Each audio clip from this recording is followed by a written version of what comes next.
नमस्ते आचार्य जी। मुझे एक प्रश्न पूछना था, जैसे मुझसे भी किसी ने पूछा था। तो ये था कि जैसे आर्यभट्टीय को कर रहे थे, तो उसमें जैसे सूर्य सिद्धांत में है महायुग का विभाजन है 4 अनुपात 3 अनुपात 2 अनुपात 1 में, कि कलयुग 4,32,000 का फिर इसका दुगना, तिगुना और चौगुना ऐसा बढ़ता जाएगा। लेकिन जो आर्यभट्टीय है उन्होंने विभाजन नहीं किया, तो बहुत सारे टीकाकारों ने लिख दिया कि वो चारों इनको युगों को बराबर मानते थे। तो इसमें थोड़ा-सा मैं मार्गदर्शन लेना चाहूँगा। हाँ, देखिए जो है मेरे पास देखिए आर्यभट्टीय वो में कुछ कहना चाह रहे हैं इसमें।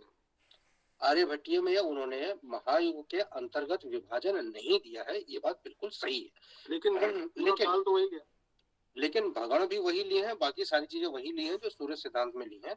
अब आप ये देखिए कि अगर मान लीजिए थोड़े समय के लिए मान लेते हैं कि वो बराबर बराबर काल विभाजन महायुग के अंतर्गत चारों युगों का करते हैं, तो एक बार वैसा करके अहरगण निकाल करके ग्रह साधन करके देख लेते हैं, आएगा ही नहीं, आता ही नहीं है, मैंने करके देख रखा है। इसका मतलब क्या है कि भले ही उन्होंने लिखा नहीं है उस चीज को, लेकिन उन्होंने कर रखा है, माना वही है। उन्होंने मेरे ख्याल से उन्होंने उसी अनुपात में ही महायुग के अंतर्गत युगों का आंतरिक विभाजन कर रखा है। ऐसी मेरी अपनी समझ है, बात बाकी तो जो गणित करके देखेगा उसे पता लग जाएगा। देखिए मेरा इस संदर्भ में यही कहना है कि जैसे हमने अपने लेख में प्रकाशित किया हुआ है, काल गणना का एक उद्देश्य है अहरगणों की सिद्धि, और अहरगणों की सिद्धि से बनती है ग्रहों की सिद्धि। तो अब ऐसा नहीं है कि ऋषियों में भी सारे ऋषि एक ही बात कह रहे हो और एक ही उसमें सही हो। आप तो गणित करके देखिए, जो आपको गणित से यथार्थ मिलता है उसे सही कर लीजिए। आप आर्यभट्ट की इस बात को कितने विद्वानों ने स्वीकार किया है, आप ये भी तो देखिए ना। और सूर्य सिद्धांत की इस बात को कितनों ने स्वीकार किया है। दूसरी बात जो है कि वेद में भी जो है युगों का 1, 2, 3 और 4 का अनुपात दिया हुआ है। तो हम तो जो वेद के अनुरूप निकट बैठती है उसे स्वीकार करेंगे ना। अथर्ववेद में है ये 8वें कांड में।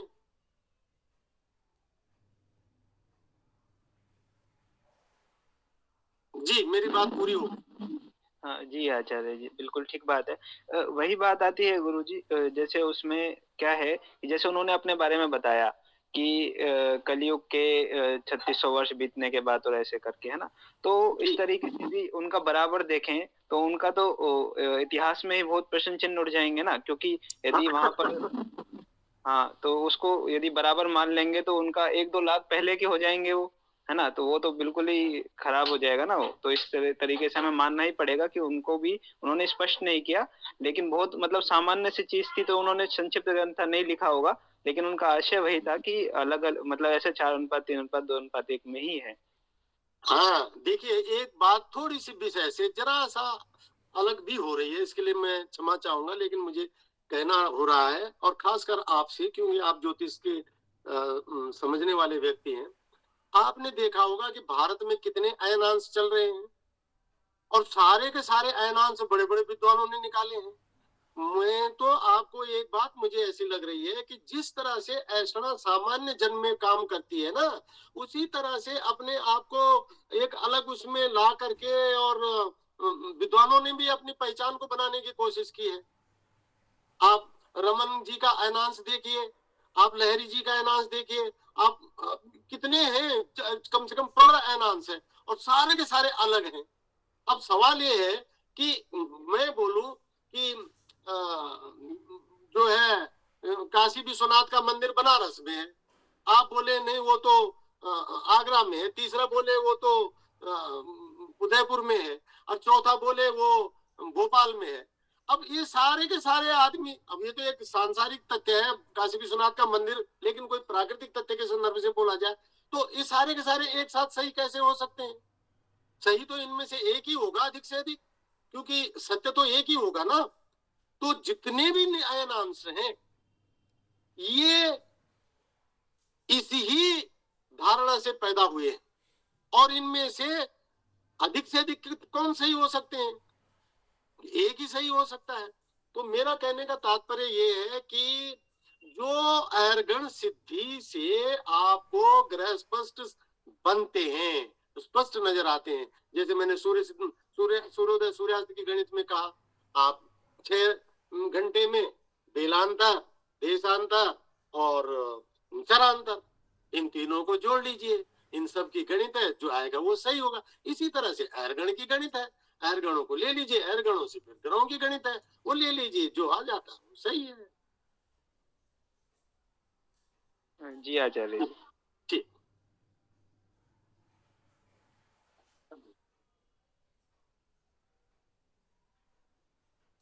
तो आप लोगों की आज्ञा हो तो अब क्योंकि हम लोग तो आजकल पंचांग के कार्य पे जुड़े हुए हैं ना, और बस एक एक क्योंकि तो समय काफी हो गया है।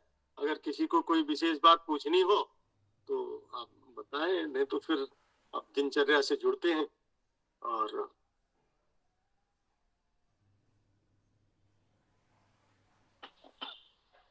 आपने अपना मूल्यवान समय हमको दिया, आपको बहुत बहुत धन्यवाद, बहुत बहुत आभार। बहुत उपयोगी जानकारी हमको मिली, हम सब लोगों को। आज का सत्र बहुत सार्थक रहा। वैसे भी 1 घंटे का हमारा ये सत्र होता है। अच्छा, और आप जुड़े नहीं, वैसा कोई ऐसा नियम नहीं है। ठीक है, कई ठीक है। बार हमसे ही चर्चा होती है तो समय बहुत अधिक हो भी जाता है। एक सार्थक चर्चा होती है तो समय की सीमा नहीं होती। तो जी। आज हम आप यहाँ विराम दे सकते हैं। आप सभी लोगों से मेरा ये भी कहना है कि अगर किसी को भी किसी भी बात में कोई बात पूछनी है, कोई चीज की भी आपको लगता है, तो आप, मेरा फोन नंबर है 9412354036। तो आप मुझे व्हाट्सएप संदेश कर सकते हैं। अनुरोध है कि बात नहीं, केवल व्हाट्सएप करिएगा। और आदरणीय स्वामी जी, आपने जो कैलेंडर की बात करी है, बहुत अच्छी बात करी है। इतना अच्छा सुझाव आप ही जैसा विद्वान दे सकता था। और हमने कैलेंडर का मूल आपको भेज भी दिया है, और आप उसको अपना मनवांछित रूप दे सकते हैं। हमारे कैलेंडर, आपको खुशी होगी जान करके कि इस समय 4 जगहों से प्रकाशित हो रहा है। अंग्रेजी और तमिल में चेन्नई से प्रसिद्ध प्रचार पब्लिश हो रहा है।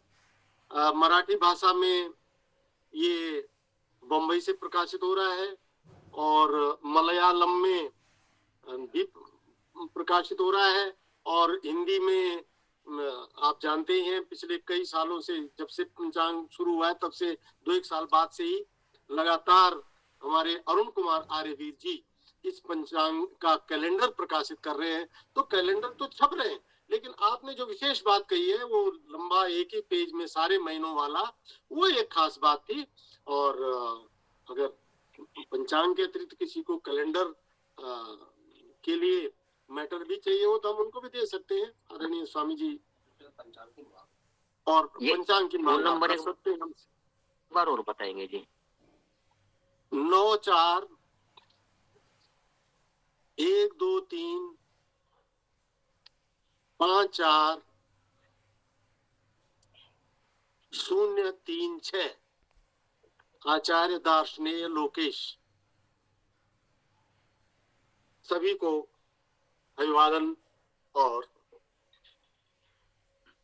जी जी जी, बस इतना ही निवेदन। ये जो अरुण आर्यवीर जी वाला तो हमें देखने का अवसर मिला है, वो भी पंचांग का अलग रूप है। जो हमने कहा वो दीवार पर टांगने वाला कैलेंडर सामान्यता जैसे अभी 2000 का छपेगा, उस रूप में अभी उपलब्ध संभवता नहीं है। हाँ, नहीं है, उस रूप में नहीं है। जो आपने कहा वो अभी तक नहीं है। जी जी जी, आप बिल्कुल उसको निकालिएगा आगे, उसके लिए प्रयास कीजिएगा। और बहुत बहुत आभारी रहेंगे हम आपके इस शुरुआत के लिए।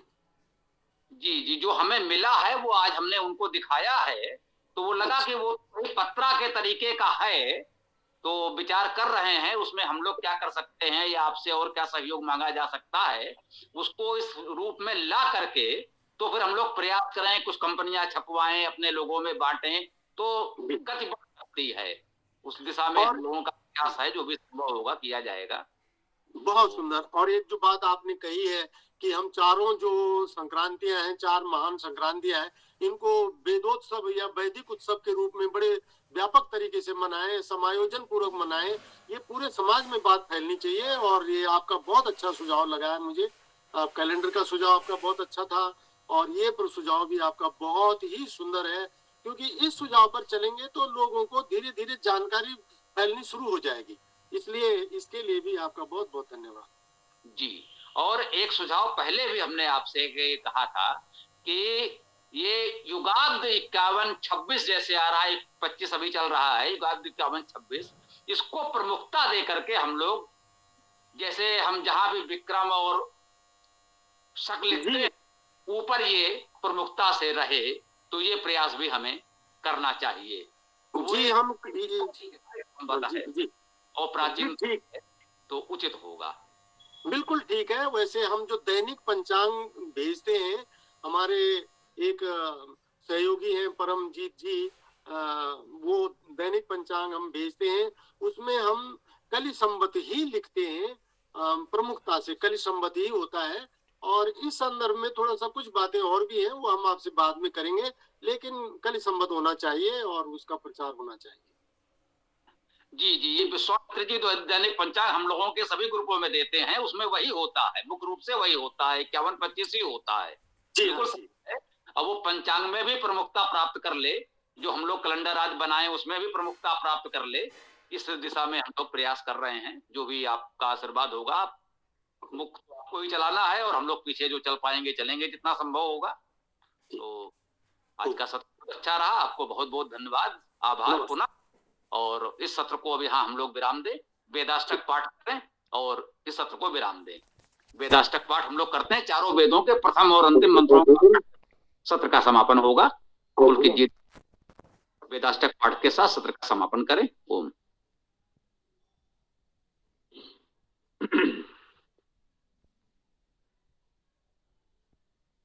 जी अजय जी, आप कर रहे हैं, कीजिए, सभी साथी करते रहिए एक एक करके।